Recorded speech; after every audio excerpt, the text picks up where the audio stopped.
One of the big reasons that families tend to homeschool is that we don't want our children to have a cookie-cutter education that ignores their unique gifts and callings.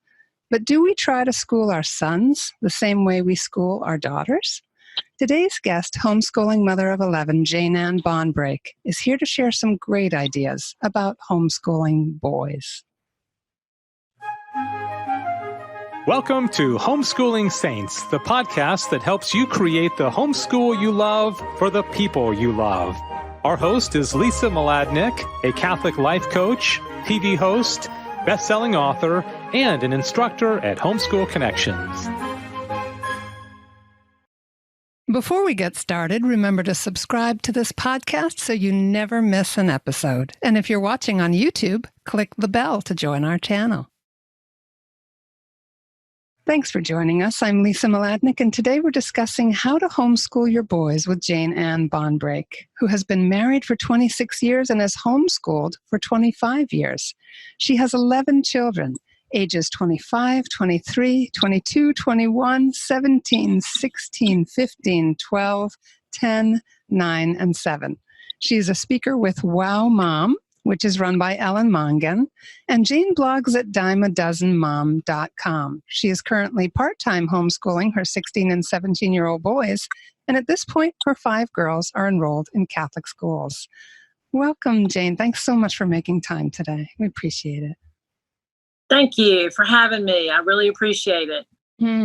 Yeah, it's such a great topic because in our society today, our media is really working very hard to try to make boys into these toxic creatures who are not allowed to be the persons that God made them, that they're supposed to fit some kind of a weird, emasculated mold in order for, I don't know what, some kind of agenda to play out, which clearly is not God's agenda.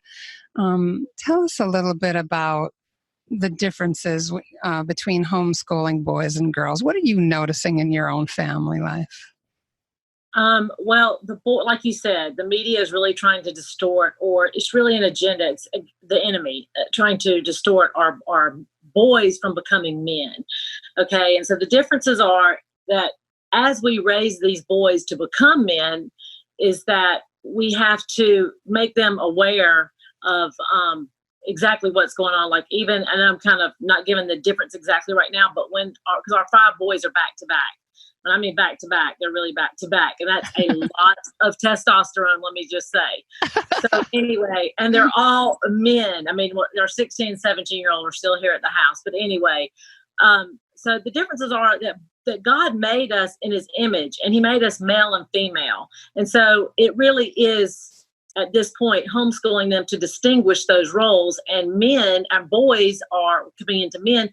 They are made, God made them to, like, if you think about it, to like fight wars and go to battle and protect and be the hunters and gatherers. So, and the girls are more, we're nurturers. And that is a big difference. And so to put those and make those collide, and that, women can do all that men can do. Yes. Okay. Maybe emotionally and somewhat physically. And I think the difference is that boys are to become men. And that was one of the reasons why we started homeschooling, is because we wanted to teach our boys how to have skills, how to have life skills. And it went past academics for us. We are into academics, but that was not on the forefront. The forefront was to teach character and virtue. And then the number one thing was relationships. We really wanted our family, and I really didn't understand that in the beginning of homeschooling, but as this whole thing has unfolded with all our children, their relationships are so strong. And with boys, I want to make this plug that boys will fight. They will fight it out. Our boys are like rough, tumble, and they'll fight it out. And in 10 minutes, they will be best friends. So I love it. And I love our boys. I love even the teenage years. Yes, there have been some difficulties. We are not void of problems. Hear me out. We are not void of those. However, but them being homeschooled and under our roof, we're able to maneuver through a lot of the challenges that our boys face today. Yeah, absolutely. We're all faced with it. Our culture does seep into our homes, and we're all obviously individuals with free will, and so there's a lot of different influences. But I love what you said about the differences between boys and girls. And of course, we want to just clarify, and I understand because I've talked to you before, Jane, that we're not saying girls can't do things that boys can do and boys can't do things that girls can do. There's obviously a lot of overlap, and we want to challenge ourselves in some ways to be able to step into each other's roles. Men do often help with children, and women do often build things and run things and all of that. But there is a very particular complementarity that helps us to shine and be the best that we can be. And so that's what we're talking about here today. Like, what is the difference between a homeschool that honors those differences and the one that does not? So what are some differences in the way that you school? Now, you've talked about building them up in terms of strong relationships and virtue. So what is a typical day like with schooling your boys? And I know that's different from when they're really little, all the different ages, but just what are some things that are important to you to let other moms know that can be emphasized in order to help boys to thrive? The number one thing I would say is to really, when you're speaking, and this speaking to your children, and especially boys, and I'm going to hit 2 points here, because number one is when they're toddlers is completely different when they hit puberty. And I just want to say, so when they're toddlers, it's just to really our whole thing was they were outside a lot. We live in the South, so we played outside. We did things that my husband always took the boys, and from the time they were walking, we were teaching them. They were working with us. And when I mean working with us, they were included in the family. It's not like dad and mom just do their job and then no, you're just over here doing your own thing. So that's one of the things, is to include your boys in a lot that you're doing even in the household, whether it's starting from chores, unloading the dishwasher, setting the table, doing things outside. Like we have a landscaping business. So like I said, my husband outdoors laid concrete. We're very manual labor type people. So that's the only experience I can speak from. So we included our children, everything we did. Homeschooling is a lifestyle, and it becomes that's what brings you together as a family. And that's kind of the way I envision the Holy Family. Joseph was a carpenter and Jesus helped. And Mary, Joseph, and Jesus did things together. So that would be my one thing, is to say, incorporate your children in all that pretty much all that you do, because then that makes them, part of a family. And I believe that not only families that pray together stay together, but I believe families that work together stay together, because when you're working with your children, you're teaching them and training them, which are two different things. Mm-hmm. I love, too, that you didn't differentiate between different kinds of chores in the home, because really to raise good men who will be good fathers or good priests, we really need men who understand family life, who are sympathetic to it, to understand that men need to support women, and that the whole household is really everybody's responsibility. Absolutely. And so that image of the family working together and the children gaining confidence and competence at all these skills. I have a friend whose middle school son suddenly just was absolutely opposed to any kind of sitting down academic learning. So for, I believe it was 2 years, she handed in one manual after another, and he rewired the house. He worked on the pump, did all these things and made the house better, while he learned to be a really competent young man. And then when he was curious again and ready to settle down, they got back to their books. And so that's one of the beauties of homeschooling, too, is that we can be really tuned into our individual sons and daughters. Right. And their giftings, because I think their giftings are also important. And we would pray, Lord, show us their giftings, and God is faithful. So he did. And so I want to say also that when you see that your children's, what their giftings are, know also that the enemy is going to come after those giftings. So that's something that I think every parent needs to be aware of. Mm-hmm. What? Just step us into that a little bit, Jane Ann. What are you sensing about the way the enemy comes after someone's giftings? Okay, for instance, I know that I have 2 sons that are leaders. And so however God wants to use that, if they are to be for their home, to be their vocation of marriage, or to be in the priesthood, I'm not sure. We leave that completely open. But I know that and I'm walking this out right now as I speak this, but I also had this with a couple other sons, is that when our oldest son is actually a leader, and his name is Joseph, so his name fits him well. Nice. So anyway, being leaders, they're attacked, I think, more through their character. And I guess what I'm trying to say is that when you'll notice that when they're leaders, they have a little bit more. You'll notice that their testosterone, that's the only way I can describe it, because when I have 5 boys, I mean, all I can say is there's a lot of testosterone. So they're always in competition.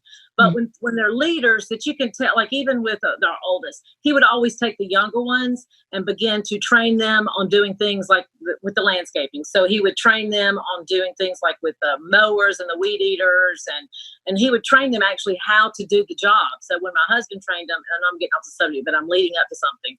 So my husband would train, and then my older son just automatically took on that role. I believe it was a God-given talent, and then just started passing it on to the other boys. But so the enemy kind of went after his character for a short time. I saw that, and we had to really help. Was about making, when he's older, like in the teen years, had to make some choices and decisions. And no, we didn't always make the best choices or decisions, but he greatly learned from those. And now he sees his gift from the Lord. Does that make sense? Yes, absolutely. The enemy is definitely going to try to sidetrack our kids, distract them, and help and make them do things that maybe will make them feel less confident or less sure of God's love or whatever it is, just to undermine that ability to stand up in the strength of Christ and to lead. I really think that there's a lot of psychological warfare out there. Most definitely. It's a great point. And also these 2 sons I'm thinking about, they're really, they kind of have no filter in a way. I mean, but they're very truthful with what they speak. They just speak it like they see it. And so that also lets me know that's the Lord working through them on leadership, because when they get older, you have to kind of hone in on that a little bit, and but I just see that the enemy has attacked in those areas, but not to be in fear, because we have victory, we have the saints, we have the sacraments, we have the rosary, we know our warfare, or we need to become more acquainted as mothers. We gain that confidence too through different situations that we go through with children. So anyway, those are the tools I believe God's given us to use. Mm-hmm. Okay, so what are some of the challenges of trying to give boys what they need in the home as opposed to having them in a regular school system? The one challenge, it wasn't it wasn't teaching them academics. What the main challenge for me was when they were older, and this, I'm just being honest here, it was because we didn't really, doing transcripts was a challenge, because I had to go and learn all that, because we were not accredited. We didn't have the finances to do accreditation. Only just recently have we begun to do Seton in the past 5 years. So anyway, so that would be what my number one challenge was, to do transcripts, because you weren't accredited. I felt like anyway, that I had to do way more than was even required of people in a regular school setting. Yeah. What about sports? Did your boys ever want to go to high school so they could play sports? We have such a large family that we just did sports, on our own, as far as within our family and within friends. But our homeschool group here is really large and big. And so for the past 5 to 6 years, we actually have a sports team for homeschoolers. So that really wasn't a big issue for us. And we actually have a division of our we're in a division. We play private schools. Okay, so what sport are you all playing? What's your division really sport? Wasn't that big of an issue for us, because we do have such a large group here where parents rallied together and they started basketball, and that's the one sport we did. We don't have football. The homeschoolers, 3 years ago, they started letting the homeschoolers play football with private Christian schools. And actually, there is a law, I think here in Georgia, it's trying to be passed in Georgia. It's called the Tim Tebow law. And that's where 25%, okay, 25% of your team can be homeschoolers on any sport for Christian schools. Wow, I like that. That's a great law. So that's really not been that much of a challenge, anyway. Yeah, we've had some of our teenage boys go off to Catholic high schools and things like that in order to play sports.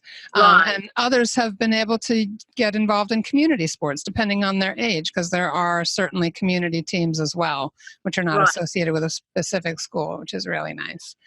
Okay, and what is it like, say, what do you do when all that boy energy is, maybe the boys and the girls are, setting each other off. You've got maybe a lot of emotional stuff going on with the girls, and maybe the boys are a little pent up. What do you do? How do you keep things, from boiling over, or what? Right. Do boil over sometimes, but what's a good strategy? Well, in the beginning, when they were small, I would have time slots for them to work with each other. I just kind of like did a block scheduling, and we used a lot of those little Legos. Now, when they were toddlers, we just used the big Legos or blocks, and then I would have a sibling play with them.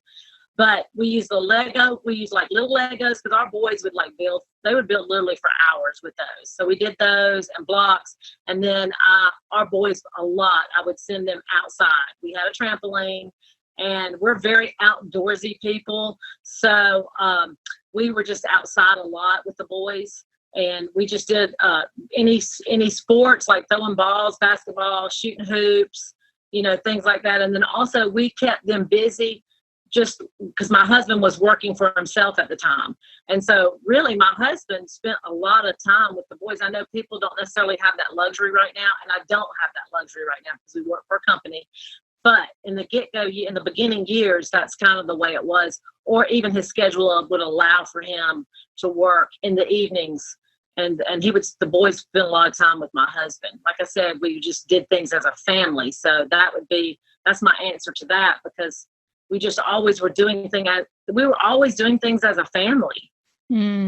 So really the whole family was really learning a lot of skills, and were the girls getting any of that time with Dad too? Did they have the inclination to learn the business, or was that a place where there was a natural separation between the boys and the girls? Well, right. So we had one girl, and then we had 5 boys, and then 5 girls. So right now I'm on our oldest daughter. Yes, Jocelyn and I she spent a lot of time. We would do a lot of different things together. And we always had like a garage or a shop, or we would make an area where we would work. So Jocelyn learned a lot of the skills. In fact, right now she uses those skills because she's a real estate agent.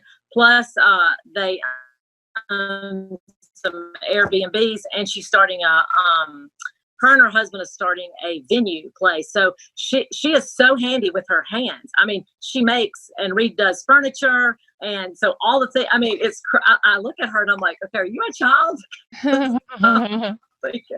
So what are some of the unique benefits of homeschooling for boys? In other words, as opposed to sending them off into the school systems, how are they most benefited by being educated at home? Okay, I love this question because I'm going to be kind of a little forthright here, and that is because you've got to take the whole individual. It's not just you take the boy, you send him to school, okay, go and sit and learn. Our boys were not that way. So this is the number one benefit, is that they learn how to be in a family, and they learn how to work with their hands, because all our boys are very kinesthetic. Which means they're always hands-on. That's the way they learn. That's the way I taught them math. In fact, we use Math-UC, which was, that's one of the curriculums we used in math, because it's like you see it, you say it, you write it. So being hands-on and being able to, like you said in the beginning of the program, when the son, rewired the whole house, it gives them a well-rounded, they're well-rounded, and they're able to go into the world and do what God's called them to do. So, you have academics, but you don't have to be academics 8 hours a day, because when they're sitting in the classroom, and I have to tell a funny story right quick. So we at one point thought we were going to send a couple of boys to school because I had a lot of babies in tow. And so we were going to send them to the middle school. It was a public school, so we sent them there for one day. And our son came home and he said, "Mom, please don't make me go back. All I have to do is sit." It made me think of Dr. Seuss. And so we enrolled them in school for one day, and then we took them out. I probably looked like the crazy homeschool mom, whatever. But it was like, you know what? This is not. I think at the point the only reason we did that is because I was overwhelmed because I had a lot of babies. I was nursing, taking care of toddlers, and I thought, they're not getting what they need. But you know what? The Lord clearly showed me they are getting what they need. So I think the unique benefit is that they become men, and they'll be able to do what God's called me to raise a family. Or I kind of was this way. We were like, okay, you have two vocations in a way. You're either will probably be married or you are a priest.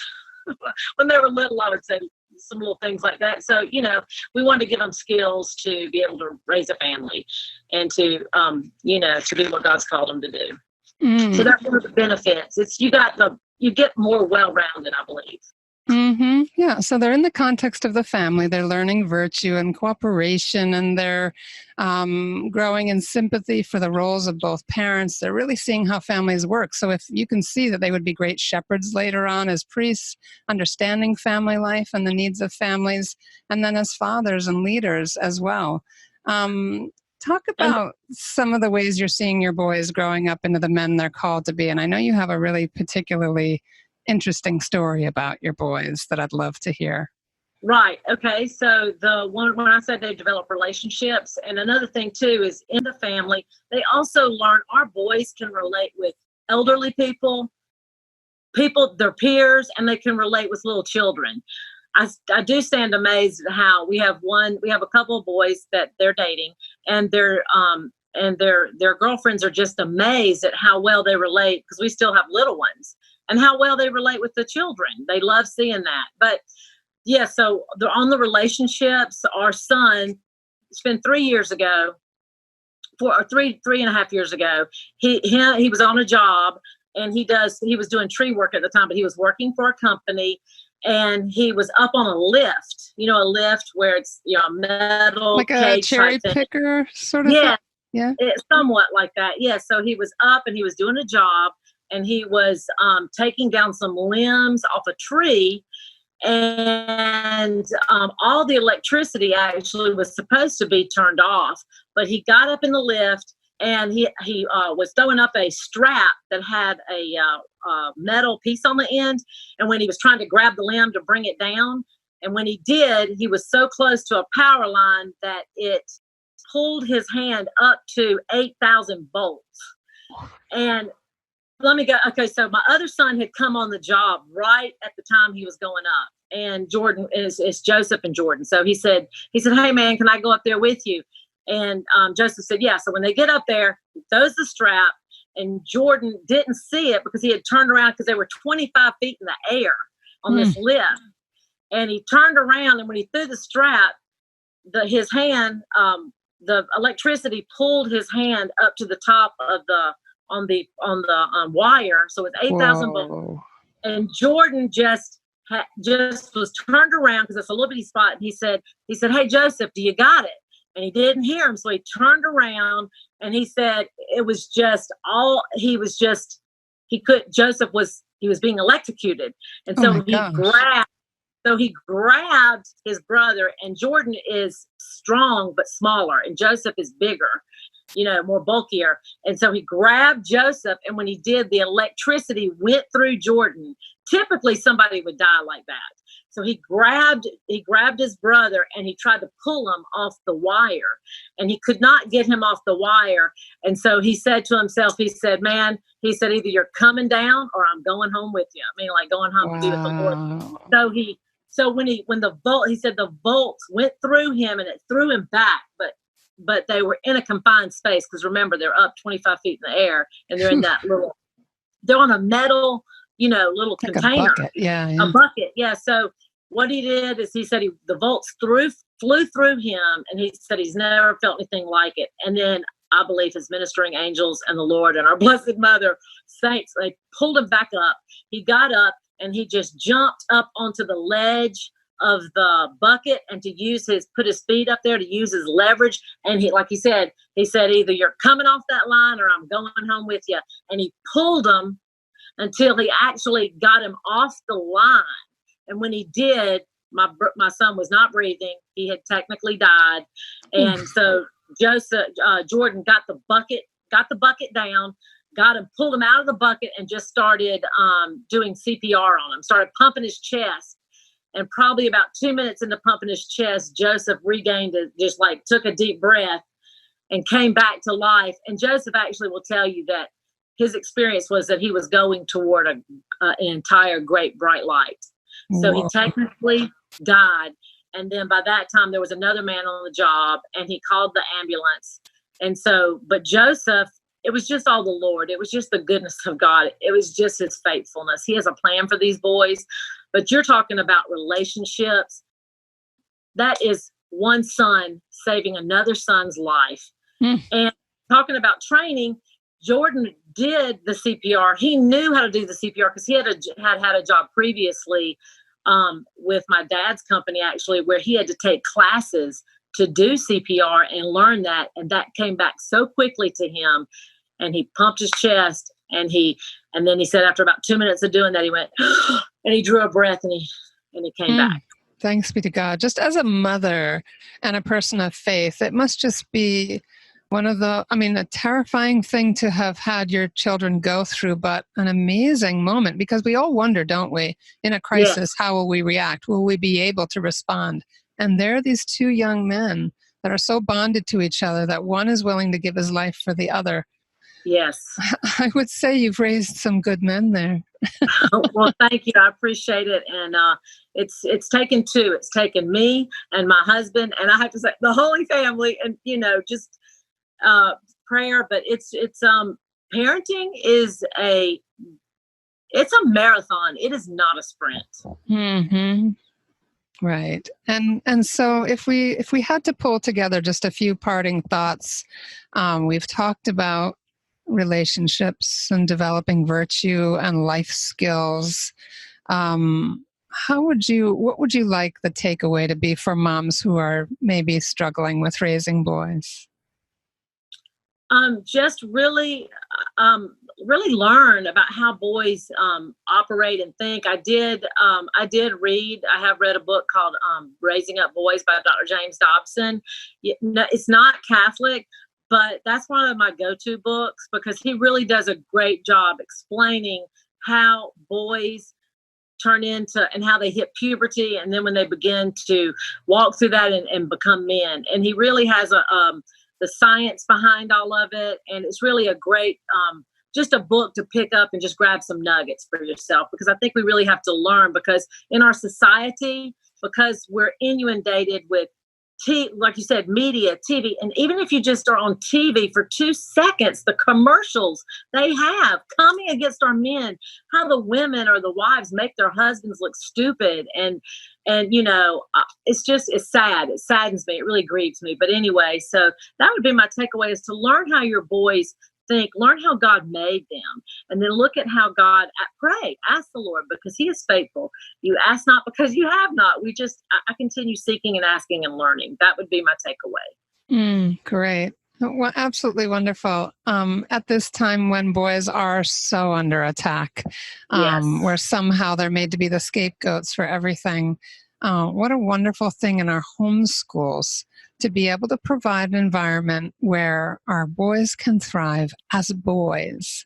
And I know I'll put it on the show notes. There's also a great article that I want to share. I believe it's Anthony Esselin. I'll put it in the show notes about some of the great reading that we can share with our boys that helps them to get in touch with the heroic in themselves and really what it is to be a healthy, natural male in the world. Thank you, Jane, so much for this affirming witness, mother of 11, somebody who's been in business a long time and done lots of different things and has also raised wonderful girls, I have no doubt, for being with us today to just bear witness to the fact that it's really special, a great opportunity to be able to homeschool our sons. Yes. Well, thank you so much for having me. And I do want to say also on that note is that, just partaking of the sacraments also, even when you're a mother and you're a young mother and you have a lot of children in tow, you're thinking, oh gosh, I just can't make it to Mass, even on like Sundays or on just in weekdays. That's another opportunity with homeschooling, is that you can go to Mass during the week. Yes, it is hard, but it does pay off. You will see the fruit. Amen. Amen. Thank you for having me. I really appreciate it. Oh, it's a delight, Jane. Thanks again. And hopefully we'll talk again before too long. And that's our show for today. Our program is sponsored by homeschoolconnections.com. Be sure to subscribe to Homeschooling Saints and leave us an honest review. God bless you, and thank you for joining us.